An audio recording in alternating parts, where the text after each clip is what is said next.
Voilà, chers internautes, vous êtes le bienvenu dans votre émission Short News avec Eki Bumba, votre humble serviteur, toujours dans notre site ESP Média. Quand on parle de l'ESP Média, on voit directement Papa Edo Amani que je salue et sans oublier Maman GH que je salue aussi avec toute la famille, famille Amani ainsi que famille Bumba.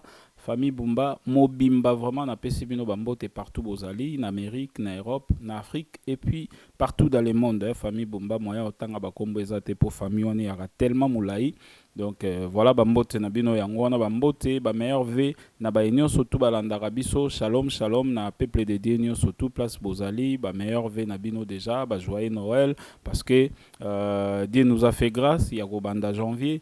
Kino lelo le 10 décembre, donc Dieu azo kumbabiso petit à petit pour tout traverser année 2019 pour tout côté 2020 et tous alla toujours na attitude il y a prière tous alla toujours na bonzambe parce que maloba et loba mingi nzambe a pesaki atalisaki makambo ebele pour na tina ya 2020 fin 2019 2020 tokomona ebele alors tous alla toujours na kati ya présence ya nzambe ekosala bien ekosunga biso pe mabota na biso. Voilà lelo toyambeli bino lisusu mama Lili oyo wapi azwami bongo na mboka Roumanie tozalaka na ye toujours na diplex pe tosalaka na ye ba émission bolandaka déjà ba epe bazobenga bazali et tozana mama Lili oyo tozana ye déjà en ligne, Tokolukato introduire invité Nabiso du jour et merci. Allô, Maman Lili. Oui, bonjour, Papa Eki. Boni Maman, boni santé, boni Moussala Nzambe. Nangolu kaka, nkolo azobatela na bolingo na ye.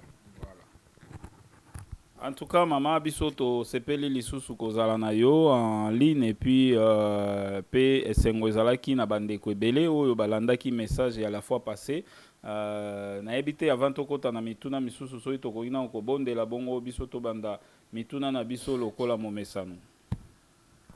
Merci, tobondeli.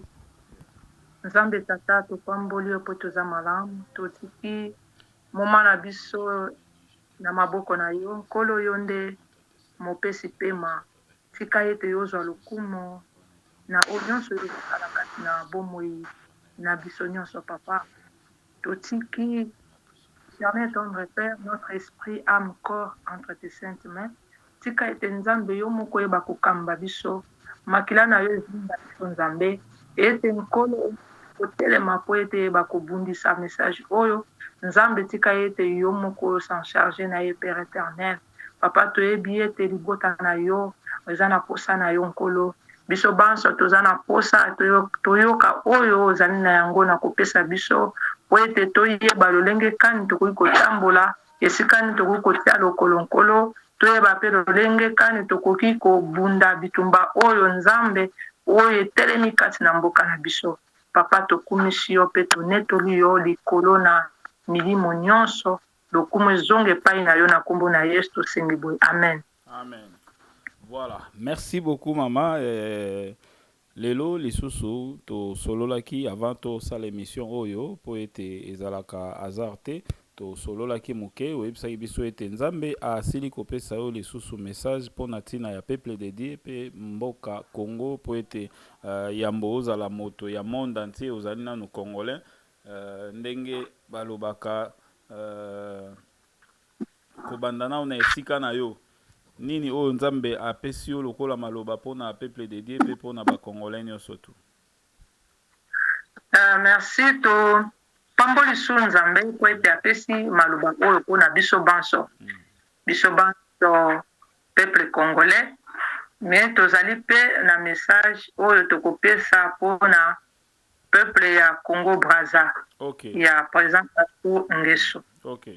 Nambo tokende na kopesa bandeko ya solo ba message tozopesa eza ba makambo mosusu peut-être ndeko yo oyebi yango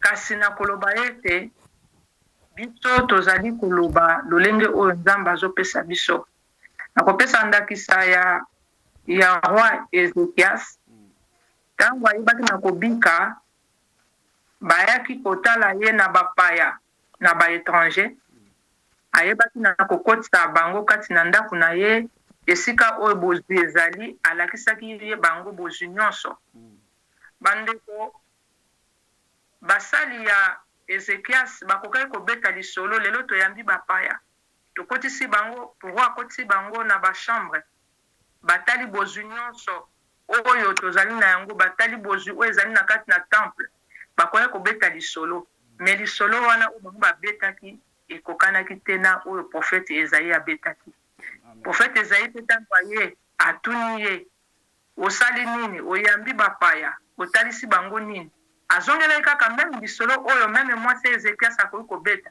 meme mwana Ezekias akoki kobeta meme mosali Ezekias akoki kobeta mosali te Ezayi azongelaki kaka lisolo wana me lisolo oyo Ezayi abetaki ezalaki na meme impact te na oyo baserviteur bakoki kobeta to oyo mwasi ya Ezekias akoki kobeta toyambi bapaya tolakisi bango bozwi me ya Ezayi ntango abetaki lisolo elandisamaki na basanction kowuta epai na nkolo yango nakoyebisa yo ndeko biso tozali kobima te koya koloba po toseputa bato to tozali koya kobima te po ete toyebana te tozali koya koloba po ete ngolu na Nzambe esali kaka tobima toyeba kozala monoko oyo nkolo azali koutilize lokola basimple servante na ye mpona kokomisa maloba oyo ya ye enfin ke biso nyonso na bino na biso toyeba ndenge nini tokoki kotambola e yango nakokende sikoyo nkolo alobi tobanda nao nakopesa toli na peuple congolais nakanisa ntango na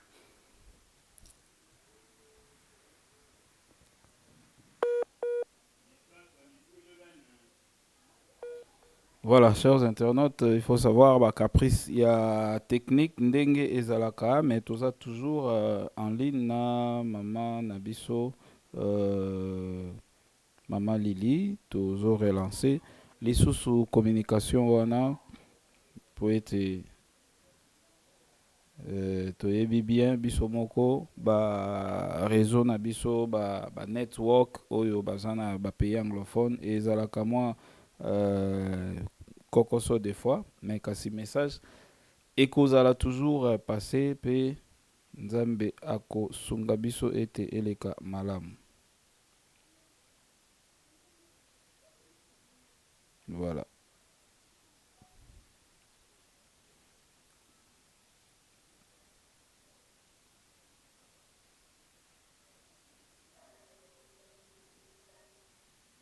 Voilà.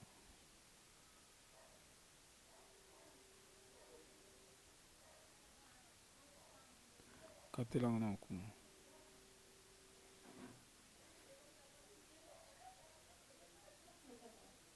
Place na lakisa oyo fina rouge wana. Fina te. Voilà. Allô. Oui, ndeko ezali kaka ya internet. Oui, moi ba complication ya nini.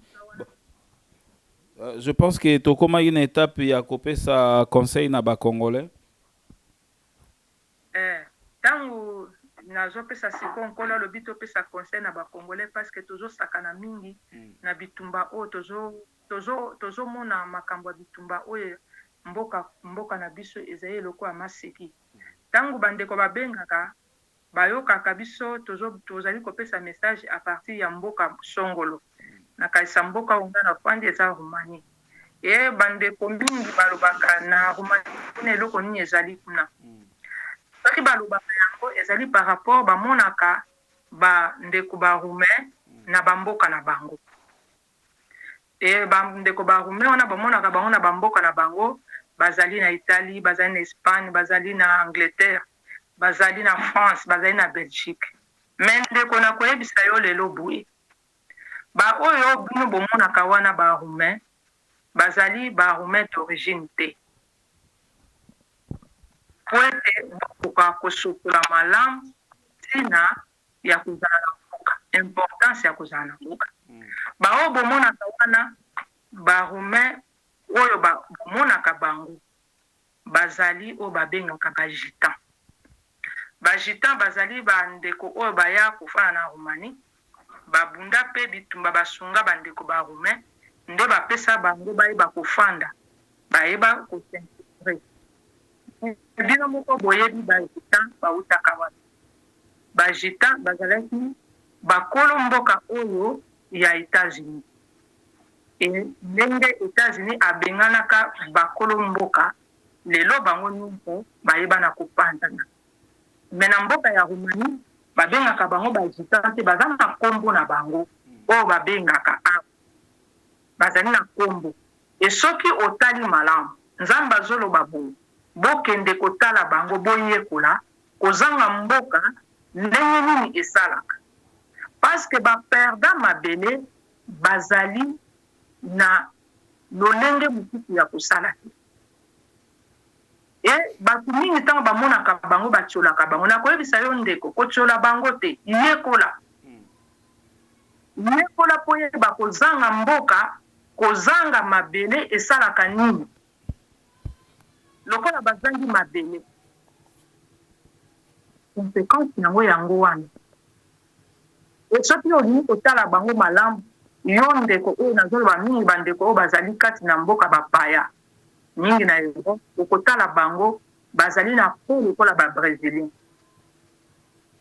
Romain ya d'origine azali na peau blanche parce que azali mwa moke lokola barouge mwa moke lokola basuédois bazali na peau blanche bawana bazalaka baroumain te bazali baroumain d'origine te etala sikoyo kobanda lelo ntango yo okutani na bato wana bokende sika bango bafandaka bokende sika bango balalaka bomona kozanga mboka ebitumba oyo ya mboka tozali kosakana na mboka nakanisa kobanda lelo ntango nzambe apesi biso tori tokende koyekola auprès ya bandeko wana yo landa lisolo ya bajitan bakolo ya Amérique babengana bango lelo bato oyo bafanda wana bazobenga bango bato ya États-Unis me bazali bakolo ya mboka wana te bakolo ya mboka wana une partie ndambu na bango oyo bomonaka wana soi-disant baza baroumain me baza baroumain d'origine te parce que bazangi mboka ndenge bazala éparpillé esika nyonso bazali lolenge bazali nakanisa biso nyonso toziloko tokoyeba ndenge nini tokoki kosala mpona kobundela mboka na biso oleki nzambe alobi totala ndenge nini mboka na biso ekoki kosikola parceke bato bazolela bato bazoloba tokosala ndenge nini mboka yango ezokobika te toza kaka komarke le pas nkolo alobi totanga boye nzela oyo mboka na biso ekoki kokangolama yango tokotanga na Exode 7, 8 na 12 tokozwa pe Exode 10, 3 à 4 tokozwa pe Exode 8, 16, 17 tobanda na Exode 7, 8 à 12 totanga na kombo na Yesu. L'Éternel dit à Moïse et à Aaron, si Pharaon vous parle et vous dit, faites un miracle, tu diras à Aaron, prends ta verge et jette-la devant Pharaon, elle deviendra un serpent. Moïse et Aaron allèrent auprès de Pharaon et ils firent ce que l'Éternel avait ordonné. Aaron prend sa verge devant Pharaon et devant ses serviteurs et elle devint un serpent. Mais Pharaon appela des sages et des enchanteurs et les magiciens d'Égypte et aussi en firent autant par leurs enchantements. Ils jetèrent tous leurs verges et elles devinrent des serpents et la verge d'Aaron engloutit leurs verges. Amen. Amen. Tozitiko 8, tokotanga na 16, 17. L'Éternel dit à Moïse, lève-toi de bon matin et présente-toi devant Pharaon, il sortira pour aller près de l'eau. Tu lui diras, ainsi parle l'Éternel, laisse aller mon peuple afin qu'il me serve. Si tu ne laisses pas aller mon peuple, je vais envoyer les mouches venimeuses contre toi, contre tes serviteurs, contre ton peuple et contre tes maisons. Les maisons des Égyptiens seront remplies de mouches et le sol en sera couvert. tokei sikoyo na Exode 10, 3, 4. Moïse et Aaron allèrent vers Pharaon et lui dirent, ainsi parle l'Éternel, le Dieu des Hébreux. Jusqu'à quand refuseras-tu de t'humilier devant moi? Laisse aller mon peuple afin qu'il me serve. Si tu refuses de laisser aller mon peuple, voici, je ferai venir demain des sauterelles dans toute l'étendue de ton pays. Amen. Amen. Nzela oyo aponi po ete mboka na biso Kongo esukolama eza banzela misato. Ya liboso alobi Aaron. Aaron azali na verge. Verge wana eza komela ba serpent nyonso oyo ya ba magicien ya Égypte. Moïse azo représenter basali na Nzambe. Basali na Nzambe. Basali na Nzambe o bazali na bâton. Bâton ezali loba Nzambe, bâton ezali autorité. Parce que Pharaon aza pe autorité. Loba Nzambe ezali loba na biso boye. Vous n'avez pas à lutter contre le sang et la chair, mais vous avez à lutter contre les dominations, les autorités. Pharaon aza autorité. Et sengeli pe autorité na ngambu ya Nzambe azala po eta akoka kobunda na Pharaon. Wana ezali basali Nzambe. Nzambe ni koloba nini? Basali na Nzambe bango pe bazali na kati ya bitumba oyo bazali na mosala bango oyo bakosala parce que esengeli mosala na Nzambe ayeba kobunda contre ba domination ba autorité. Et bato ya mibale Nzambe abi ya kosalela ni bamushe. Oyo etelemaka oyo ezali kodénoncer mabe. Esprit nyonso nde Nzambe azosalela bato ya lolenge wana. Ba esprit wana bazali lokola civil population. Nzambe azokotize bango lokola bamushe. Mosala ya mushe ezali kozwa salite. Omoni mushe soki sika nyonso ake atene sika salite akoyeba kozwa yango abandi koyeba kotambola tambi sika nyonso azotambola azotika yango azotika. C'est-à-dire population civile mosala na bango wana oyo ezali ya kotelema koyeba kodénoncer mabe oyo ezosalama. Nde bazosala mosala ya bamushe. Mais omoni ete Nzambe alakaki esengeli bamusha nesala nini etonda mboka mobimba. Yango tomoni bandeko na biso oyo nyonso bazosala mosala ya kodénoncer bazokita na balabala o ba journaliste Nzambe azokotize bango kaluka bamusha. Mais ezali nano na en petite quantité. Quantité wana ezali moko. Esengeli ezala sikoyo na niveau moko ya munene. Pote makelele wana parce que bandindi basalaka makelele. Makelele ata ekoyokana Pharaon ya kosani akoyeba ko tika bana na Nzambe. Bayeba koyeba kozala kozwa busomi na bango. Nkolo alobi biso tozokoloba ete tozozela soulèvement populaire. Nzambe alobi ya azozela soulèvement populaire te, ya azozela nde révolution. Révolution ekouta na banani, révolution ekouta na bacivil, c'est-à-dire bamushe. Révolution wana po ete eba na kosalama esengeli impulsion ezala. Oh, ce qui implique ezali que révolution ekosalama te. Kozonga lisu kote na po nazwa nanu ko troisième catégorie ezali basoterel. Nzambe alobi azo basoterel lokwa banani. Basoterel ezali ba militaire. Omoni militaire. Militaire yasalaka révolution. Militaire est déjà asala la pandai. Et qu'il y a akobatela mboka. Donc militaire tango amoni esika oyo mboka esengeli ebatelama ye azozwa monduki na ye mpona kobatela mboka azosala mosala parce ye sasala asi alapa ndai mais population elapa ndai te na kobatela mboka yango moni révolution eyaka kaka na mwa moma moko et puis tango eye eleki mais militaire oda ye azali na mosala ya kobatela mboka ye akozela te akozela manda moko te ntango amoni ke mabe ezali esengeli akota kati na mosala na ye mpona kobatela mboka. Sikoyo nzambe alobi boye na kategori nyonso misato oyo ezali basali na nzambe, ezali kategori ya bamushe, kategori ya basoterel, c'est-à-dire basali na nzambe, civil epuis basoda. Nzambe alobi boye soki kati na bakategori nyonso oyo mutu na kategori na ye akomikitisa te, nzambe akosalela ye te, parce que nzambe alingi te mutu azwa gloire na ye. Na yango tozokoloba na bandeko basali na nzambe esengeli toyeba ete bitumba oyo ezali biso te mutu ozali kobunda, ezali nzambe ye moko azali kobunda. Nzambe azali kobeta seta, alobi population oyo, peuple oyo eza peuple ya ndenge nini, peuple oyo eza koyoka te, azali kopesa tole, azali kopesa bamateya me tozali koyoka te, azali koboya culte ya personnalité me tozali koyoka te. Mais culte ya personnalité eza kobaluka ndenge nini?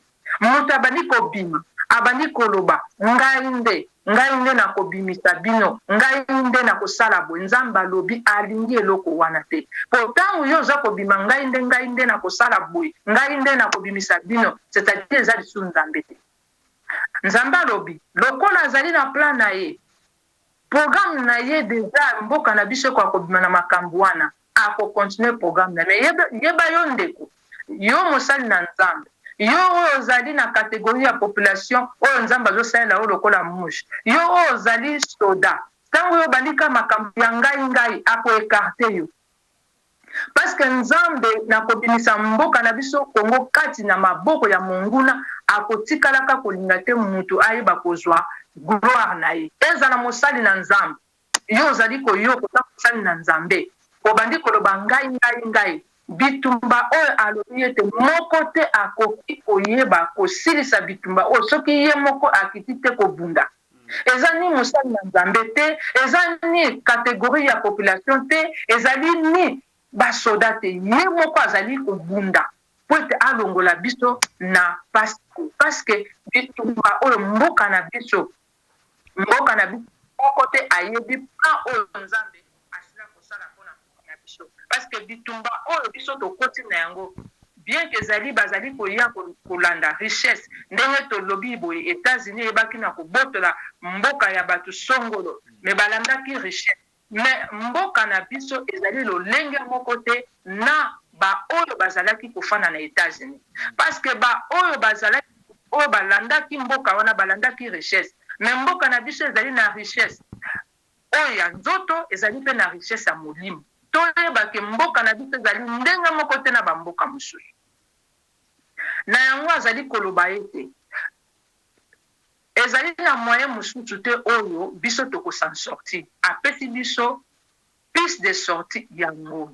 Sikoyo na bakategori nyonso oyo toyeba ete basali na nzambe nde bazali na autorité mpona koyeba kosala ete kategori oyo ya mibale na ya misato esala nini, ekoka kolonga bitumba. Nzambe alobi mboka na biso peuple congolais ayebi na kosalela biso bamakambo ebele, miracle ebele, azali kozwa bato oyo bazalaki basataniste, ayebi kobongola bango motema po ete biso tokoka kotala, tokoka koyekola, tomona monene ya nzambe. Mbe nzambe alobi nyonso wana aza kosala peuple congolais na mutu na ye azali koreflechir ta eloko moko te. Nzambe azali kozwa ba oyo basali na nzambe, azali komatisa bango, kotalisa bango lolenge kani nzambe alingi po biso tozala, me na mutu ya peuple congolais azali koreflechir ata eloko moko te. Sikoyo nkolo alobi révolution, bino bozozela soulèvement populaire, ya azozela révolution. Mokolo révolution ekosalama nde esika oyo nzambe botokomona loboko ya nzambe kati na mboka na biso. Mpona bamilitaire ase abandaki, bomoni ete bamilitaire c'est vrai bitumba wana ebandi, mais ekoyeba kosuka na yango ezali ifo révolution nde ekoyeba kosilisa makambo nyonso. Sikoyo po révolution esalama, yo ndeko oyo ozali na kategori ya mushe, yo nde okoyeba kopesa impulsion po te révolution salama. Est-ce que yo ozali na makoki nzambe azotuna yo ozali na makoki ya koyeba komobilize Congo mobimba po révolution salama? Makasi nini oyo ozali na bomoko na ma impulsion mais mpo na nzambe ye azoloba ye alobi ye moto atiaka le voir et le faire dans l'homme. C'est-à-dire pour que révolution esalama ye nde moto azali kotia mais ntango yo bandi kobima ngai nde mona kobimisa bino nzambe akoekarte yo yango alobi yango wana bozomona eza na makambo mosusu bato mosusu bazwa koya na makanisi ya malamu mais lokwa deja atie ngai nzambe deja atali alobi oyo akozwa gloire na nga aekarte yo okomona kaka nzambe moko asali nini projet na yo oyo otiaki makambo oyo otiaki ata oza kobenga bato mutu moya soutenir makambo oyo otie eza te parce que okama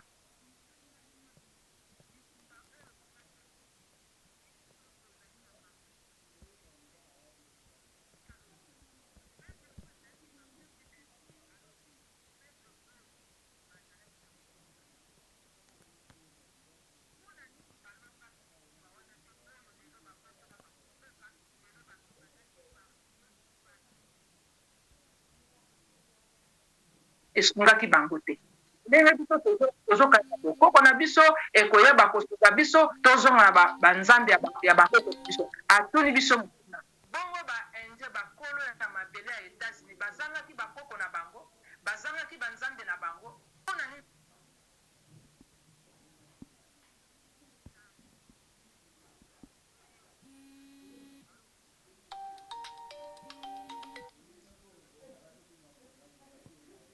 parce que ceux qui vont se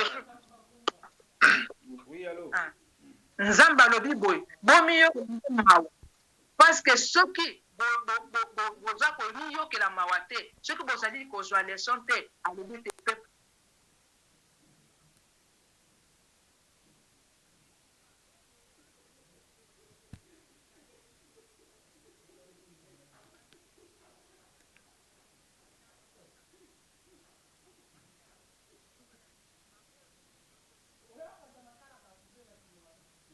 salama. Mais alobi révolution toko se révolter contre ni contre le mal.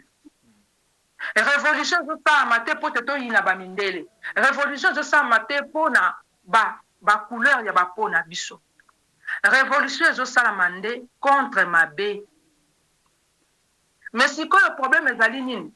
Lokola révolution ekosalama contre mabe mutu nyonso oyo aparticipaki po ete mabe ekota na mboka nde sikoyo révolution ekokuta ye na nzela na ye ezala yo ozali pasteur ezala yo ozalaki ocombattant ezala yo ozalaki militaire ezala yo ozalaki politicien mabe sikoyo ekokuta yo yo oyo contribuaki po ete mabe ekota kati na mboka ekolanda mabe wana ekozala kaka na Congo te ekolanda ti na bisika nyonso ezala ozali européen oza américain oza asiatique me contribuaki po mabe kota na mboka révolution ekolanda ti epai moko na moko azali donc révolution ezali contre te tozali kobunda te contre mindele na bato mwe nzambe alobi boye ye nde asalaki mutu ye nde asalaki peau blanche ye nde asalaki peau rouge ye nde asalaki alingaki bato nyonso ya bazala peau noire ye nde alingaki bato nyonso wana bazala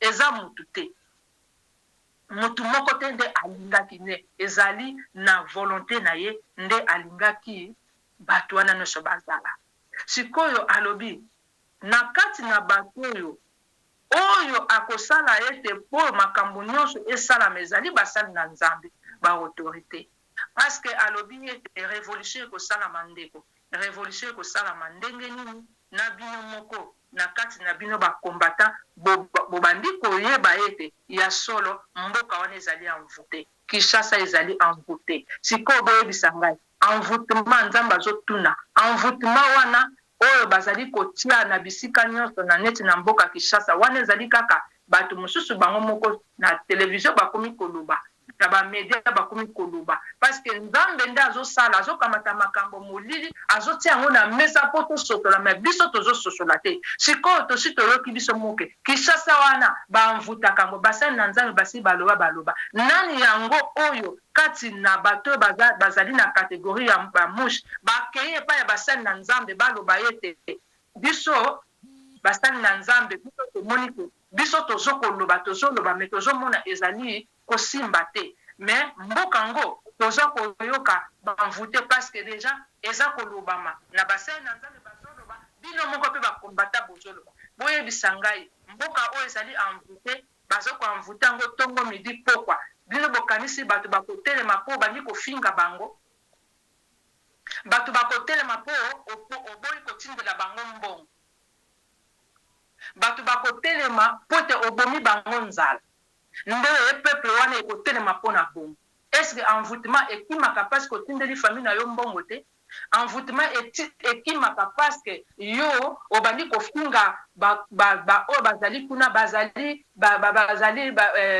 bapeureux bazali bato baza makasi te bazali ntina nde envoûtement ekimaka envoûtement bazokoenvoûte peuple congolais ntongo midi pokwa mpo ete atelema te mais envoûtement wana nani akolongola yango estce que nani moko balobi nano niveau oyo tokomi esengeli kaka révolution esalama me na niveau oyo tosuki nani yango oyo atelemi akei koluka basali na nzambe ya malamu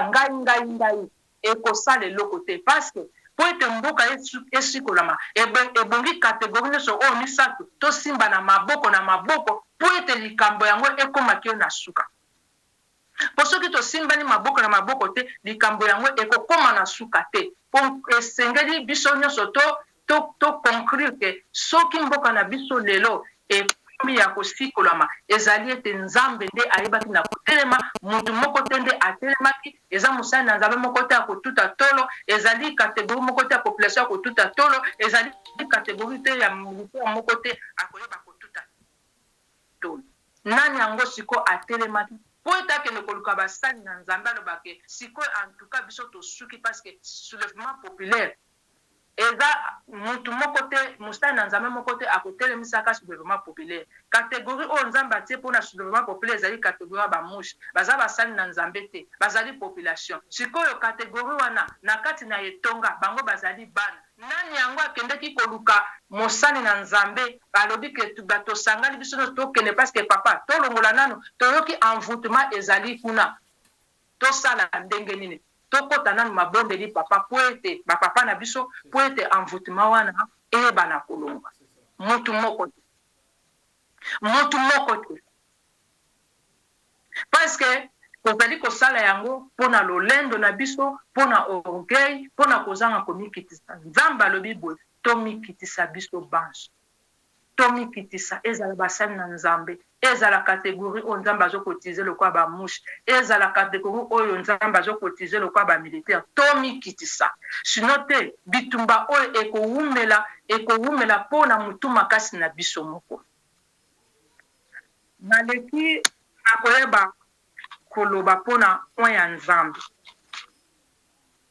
nzambe alobi ete kote moko na basi mboka na biso ezali na richesse matérielle et puis ezali na richesse spirituelle mboka na biso bitumba oyo nzambe alobi tomibomana te parce que tobazi koloba o songolo moto ayebi na kosala boya solo responsabilité ezali mais likambo oyo ebandaki ntango mboka na biso ekomaki pays ntango kongo sikoyo ekomaki kongo nde sika nzambe alobi makambo nyonso nde ebandaki pourquoi tokei sikoyo na Esaïe 18:1 tokotanga na kombo na Yesu Esaïe chapitre 18 verset 1 bomona sikoyo tomona mboka na biso ndenge nini eyebaki sikoyo na kokota na bitumba na Satana totangi na kombo na Yesu. Amen.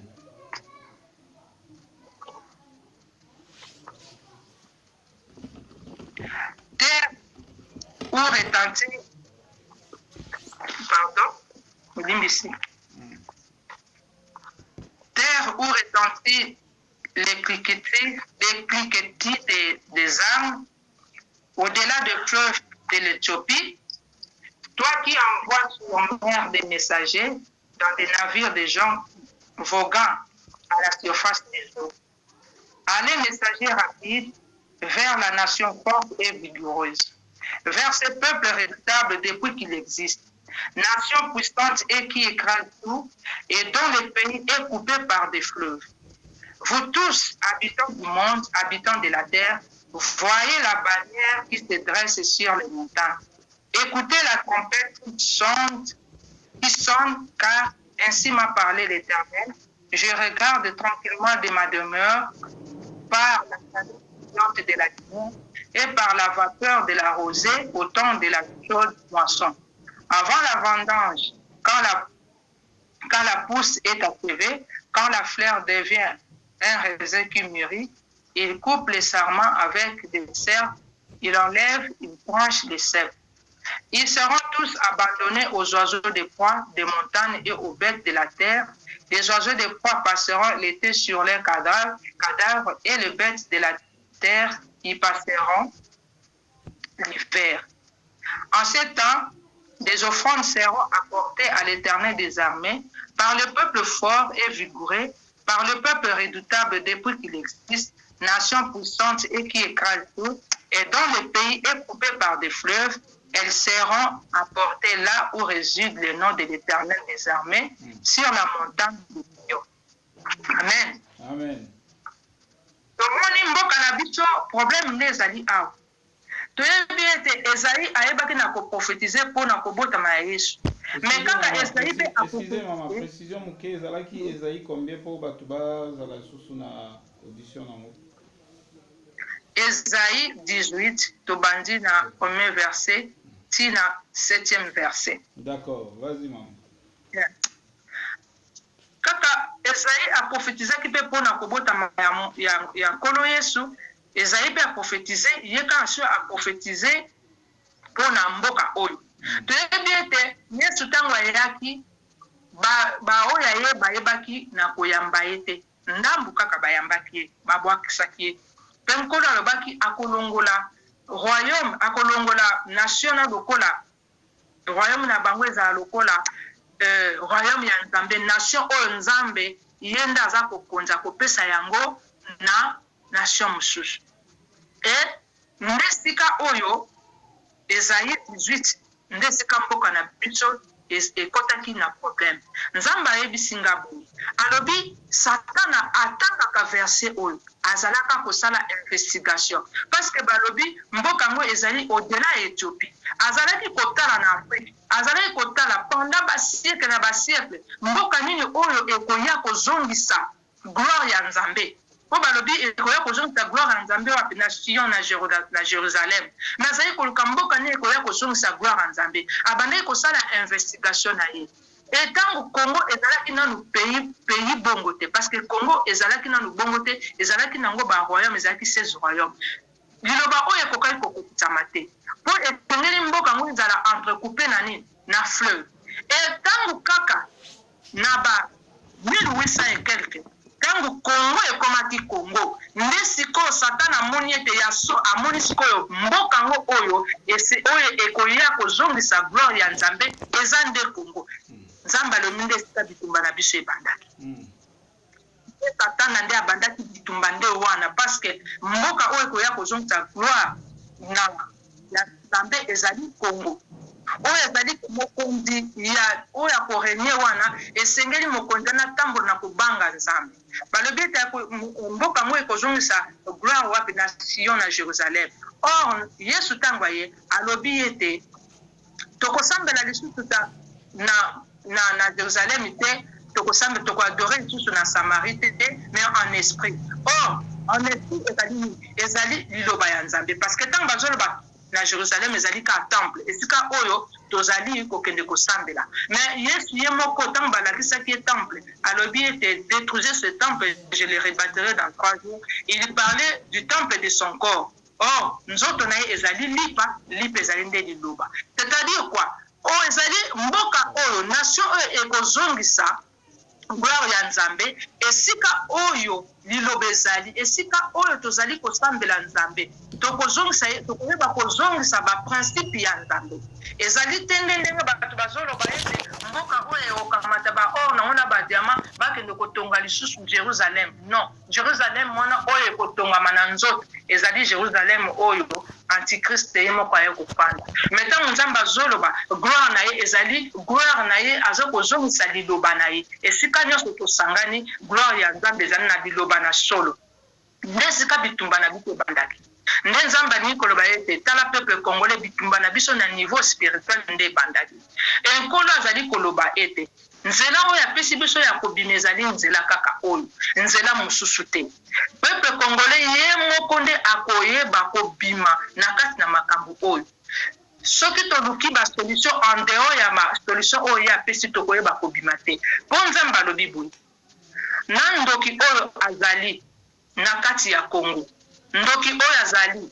na kati ya opposition ndoki oyo azali na kati ya na parlement ndoki oyo azali na Sénat ndoki oyo azali na CPI ndoki oyo azali na ba décideur bango nyonso bayeba ko obéir na maître moko soki bozwi sikoyo bino bozwi makambo na bino boke kofunda na CPI bozwi makambo na bino boke koluka ba-américain badécideur bozwi makambo na bino boke kofunda na esika songolo boyeba ete na kati kuna bandoki mpe bazali bango nyonso moto azobundisa biso ezali satana Nzambe alobaki ke na plan oyo badécideur oyo alobi na ngai na sommet ya badécideur moto akambaka bango apart nanu satana ndenge aplaça bango moto akambaka bango na likolo azali na nature adamique te atuninga sikoyo moto ozokende kofunda oyebi place ozokende kofunda bato wana nani akambaka bango bino bokanisi nde bokoresir parce que bango bazali kochange baplan bazali mikolo nyonso bazali kosala bareunion ndenge biso tozotambola ndenge biso tozokosala bango bazali kochange baplan batechnike nyonso yango alobi mboka na biso okoyeba kobima kaka na biso moko nde bakoyeba kobanga biso une nation redoutable ezali tene biso baoyo kaka baza koyeba kokotisa biso na kati ya na esclavagisme ya molili nde bango kaka nde siko tozokende kofunda po ete bango balobela biso ekotikalaka kozwa solution mpe na lolenge wana oyo alobi solution oyo apesi biso nzela yango wana misato koyeba kosangana komikitisa mboka na biso ekoyeba kosikolama nakeke sikoyo koloba mpona point de Dieu parce que esika oyo ezali kobetisa bato mabaku mingi Nzambe alobi tokoka kolobela mpona point de Dieu ya solo bamessage eyebana kobima oyo Nzambe aloba na nzela basali na ye asi aloba mais sikoyo ntango sur le terrain tokoti na kokoso parce que tozali komona lolenge oyo ezali koleka ndenge te oyo bamessager ya Nzambe basali na Nzambe baprofetizaki parce que mboka na biso balobaki nini balobaki 4e président ye nde akoya kobongisa mboka Nzambe alobi ya solo ye achangeaka te ndenge alobaki 4e président ye nde akoya kobongisa mboka ye 4e président wana ya solo mokolo alobaki ezali ye mais problème ezali nini ya koyeba kotanga problème ezali nini ya koyeba kosuswa langage na Nzambe na mboka na biso tozalaki na président liboso alekaki président Katavubu ya mibale aye koleka président Mobutu ya misato aye koleka Kabila le père Désiré Kabila alobi déjà na 3 présidents wana esengelaki sikoyo 4e aya oyo akoya kozongisa gloire ya Nzambe mais sikoyo komoni 4e yango aye asali makambo oyo elobamaki te sikoyo mpe toyoko komona 5e Nzambe alobi boye alobi na bana na ye nyonso boyimayima te ndenge ye alobaki ete 4e akoya 4e wana yende akoyeba kosilisa komema mboka na biso kati na nkembo na gloire ya Nzambe mais ye atangaka lokola biso te lokola déjà ba 3 présidents basi balekaki 4e azali oyo akoya kozongisa gloire ya Nzambe ye oyo Nzambe akobenga 4e ezali oyo ye moko ayebi na ko oindre c'est-à-dire ye moko akopesa ye mafuta ba oyo nyonso oyo bazali koya nsima ya 3 présidents oyo nauti kotanga mpona Nzambe bazali 0 nkona zoloba boye soki tokamati 3 totie plus 0 ekopesa chiffre nini ekopesa kaka 3 donc baprésident oyo nyonso bakoya oyo azali na ye 0 Nzambe azokonte ye te c'est-à-dire kobanda na président Joseph oyo aye mpe koya sikoyo mpona Nzambe azokona ye yango ozomona bato basene na Nzambe mosusu bazoloba ye te aza président te Joseph Kabila mpe azalaki président te mais bato bazo na nzoto bani bamona kaka azalaki président te afanda na ebongo wana te aza président te parce que Nzambe atie ye 0 donc toza kaka jusque là nanu na 3 présidents 4e nanu aye te et 4e wana ntango ye akoya oyo Nzambe ye abongisi Nzambe nde akotanga ye 4e président mais ba 0 nyonso oyo bakoki koleka même 10 soki tomikitisi te ba 0 bakoleka ata 10 nkolo alobi ata 10 bakoleka soki biso tomikitisi te sikoyo mpo ba 0 bazala ebele te esengeli ngai na yo toyeba kotambola ndenge Nzambe alingi biso totambola tomikisa tolongola komitombola parce que eza na makasi na biso te nde biso moko tokomilongola na pasi oyo monguna satana asili kotisa biso moko tomikisa point de Dieu balobi azali akozala na molimo ya David akozala mpe na molimo ya Samuel c'est vrai parce que David azalaki prophète mais David azalaki prophète ya ministère te David azalaki prophète ya don soki totangi na acte 2:30 tokotanga te acte 2:30 parce que mpona temps tokotala David babengaki azalaki prophète mais David azalaki prophète de don na kati na temple David azalaki koservir Nzambe lokola nani David azalaki koservir Nzambe lokola chantre parce que David azalaki koyemba na instrument nde bato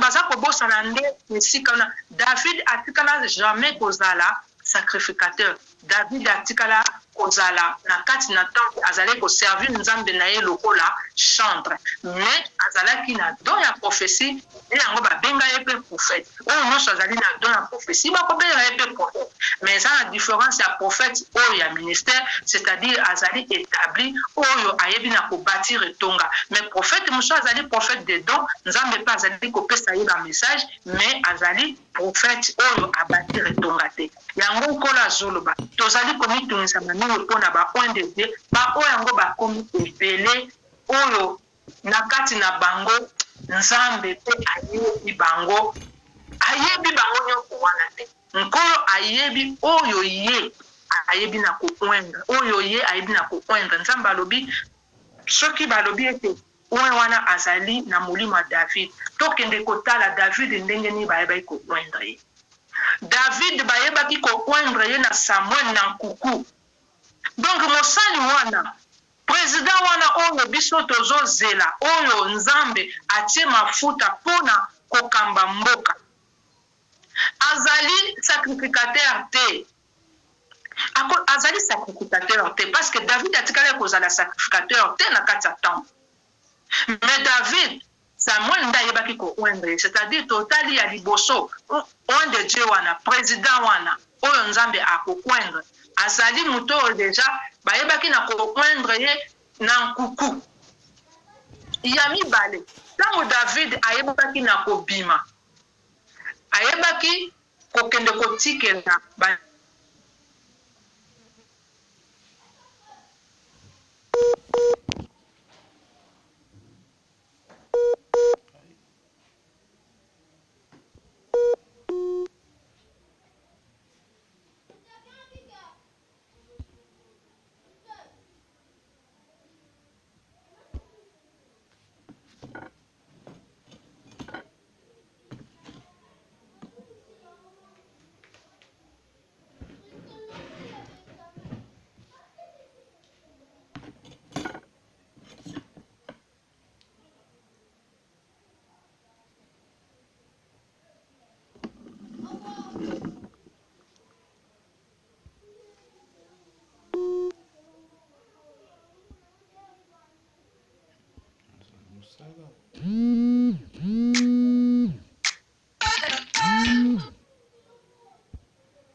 Oui, allô?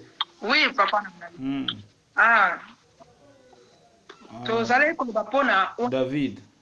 on David aza David. Nzambe abi tokende koyekola ndenge nini David ayebaki na kokoma bokonzi. David bayebaki na koindre ye na nkuku. Ntango bayebi koindre ye na nkuku, ntango sikoyo bana Israele bakotaki na pasi, Goliath azali kodefie bango, ye ayaki mpona kotikela bandeko na ye biloko, azalaki ne na kati ya makambo wana te.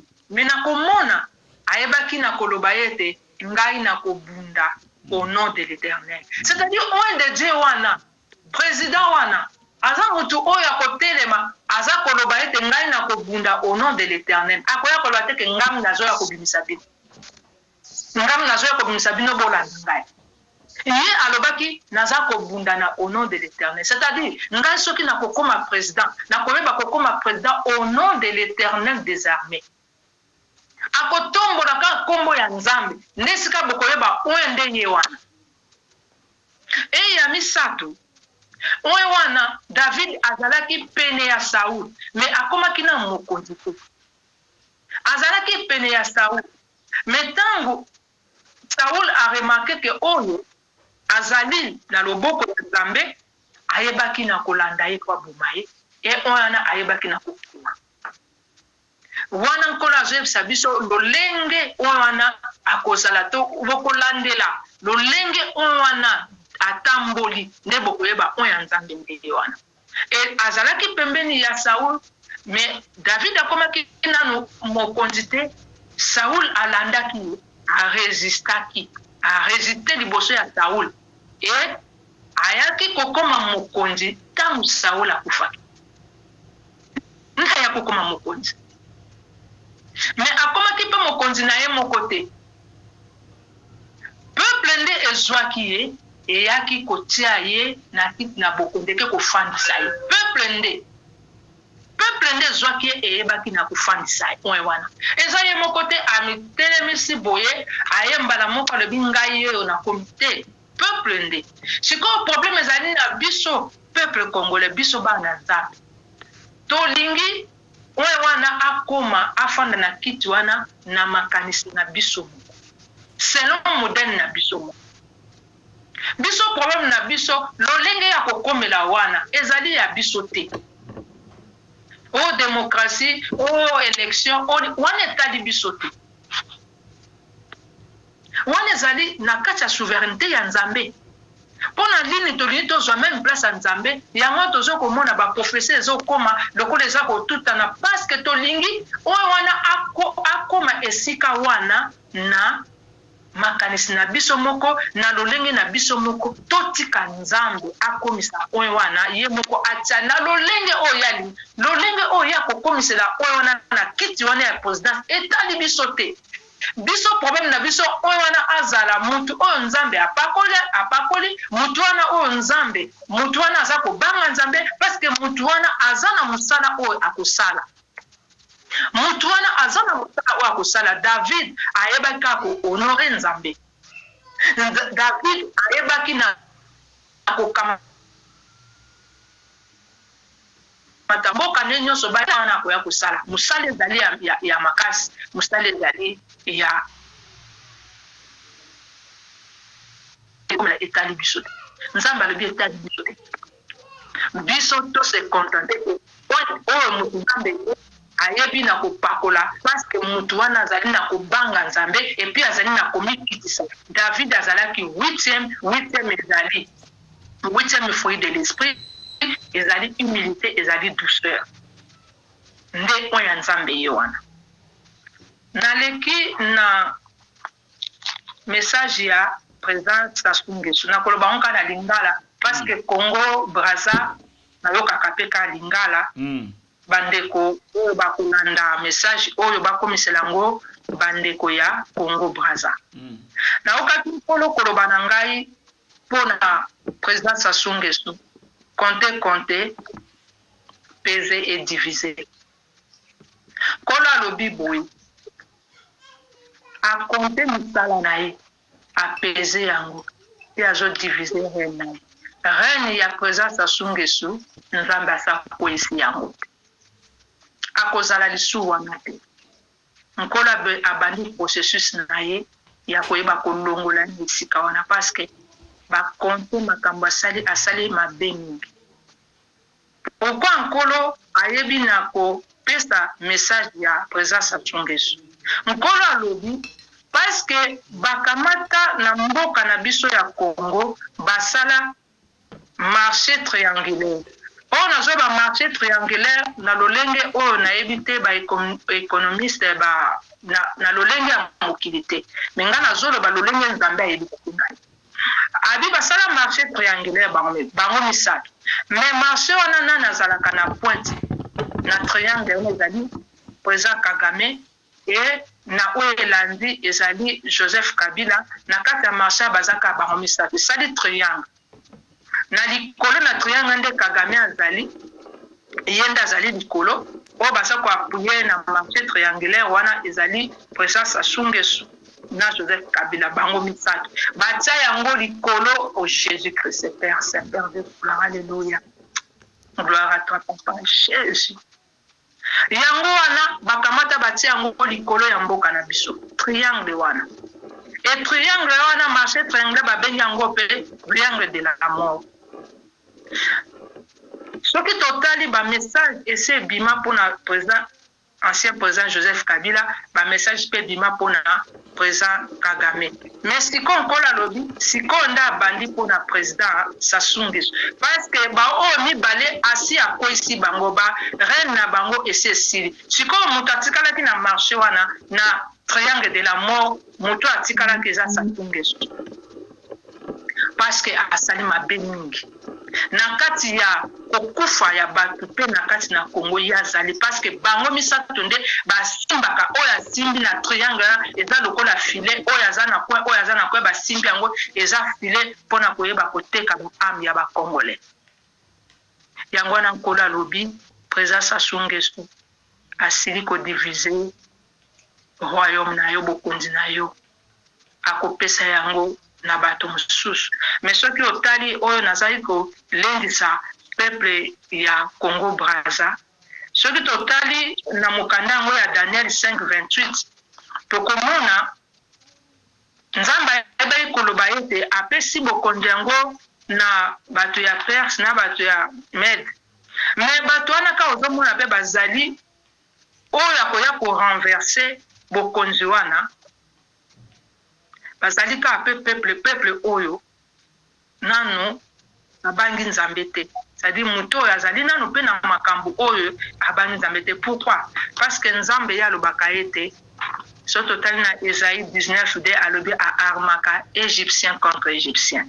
Yango nazo senga bana nzambe ya peuple Congo Brazza bobondela mingi. Parce que soki nzambe atiki message oyo eleka na message ya Congo Kinshasa alingi atalisa bino ndenge nini esengeli bosala pour que mboka na bino pe un jour boyeba kozwa mokonzi oyo akotambola na kobanga nzambe pour que nkolo ayeba na kopambola bino bozwa lipamboli oyo eza kouta epai ya nzambe. Nengo oyo ba message oyo nazalaki na yango mpona koyeba kopesa biso nyonso bana ya Congo et Congo Brazza nzambe ayeba na komona biso banso. Tozosenga na bana nzambe libota na bana na nzambe yo chrétien, surtout yo chrétien oza combattant, oza combattante, oza résistant kobosa na identité na yo te oza chrétien. Tozosenga bao nyonso bazobunda ba militaire yo ozali na kati ya front ozali chrétien kobosa na identité na yo te.